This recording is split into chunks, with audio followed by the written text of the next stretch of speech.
दोस्तों आज हम बात करने वाले हैं बिहार एएनएम के जो 10,700 समथिंग वैकेंसी के बारे में। चूँकि जो बिहार गवर्नमेंट है दोनों बेंच से हार गई, फर्स्ट बेंच सेकंड बेंच से भी हार गई। तो इसके बाद चीज़ों को अब सुप्रीम कोर्ट ले जाया गया है। देखिए पीछे वजह ये है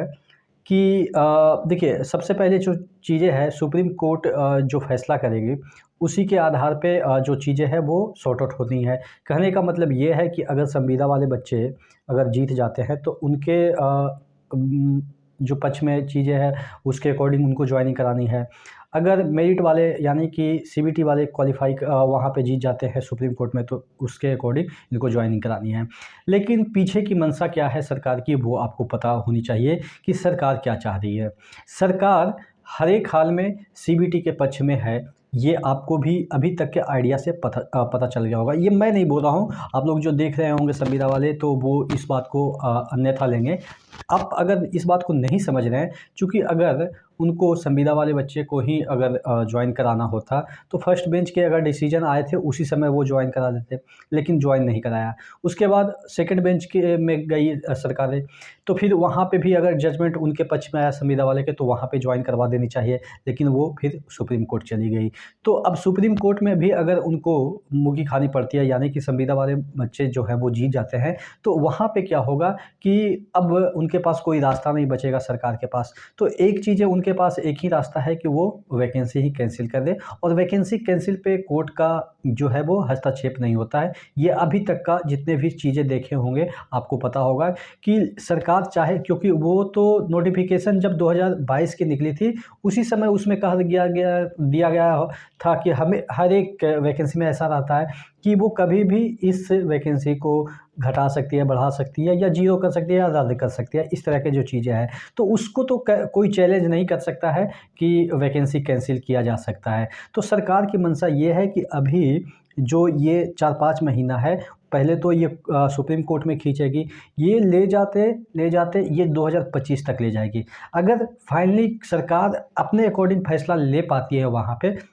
यानी कि सीबीटी वाले बच्चे के अकॉर्डिंग जॉइनिंग करानी है, इस पे अगर फैसला आ जाती है सुप्रीम कोर्ट में, मैं ये नहीं कह रहा हूँ कि सुप्रीम कोर्ट क्या फ़ैसला देगी, लेकिन हाँ इसका जो मुझे शुरुआत से ही लग रहा था कि ये सुप्रीम कोर्ट जाएगा, चूँकि मामला अगर हाई कोर्ट इस पे फाइनल डिसीजन देती है तो फाइनल डिसीजन देती है अगर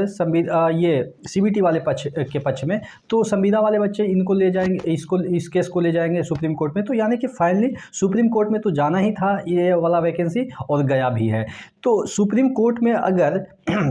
सरकार जो कह रही है कि हम सीबीटी वाले बच्चे को जॉब देंगे, तो अगर वहाँ पे अगर जीत जाते हैं सीबीटी वाले बच्चे, तब पर भी कम से कम तो ज्वाइनिंग कराते कराते जो है वो कम से कम तो 2025 लगा देंगे। अगर नहीं जीते, संविदा वाले बच्चे जीतते हैं, तो मुझे जहाँ तक उम्मीद लग रही है कि वो जो ज्वाइनिंग तो शायद संविदा वाले को मुश्किल दिख रही है, क्योंकि वो वैकेंसी कैंसिल करने के मूड में आ जाएगी, और जब वैकेंसी कैंसिल होगा तो वैकेंसी तुरंत निकलेगी, वैकेंसी कैंसिल करके तुरंत वैकेंसी निकालेगी, और 2025 का इलेक्शन में इसको बेनिफिट के तौर पर देख रही है सरकार कि 2025 का जो ये विधानसभा इलेक्शन है बिहार सरकार की, उसमें इसको एक मुद्दा बनाया जाए कि हम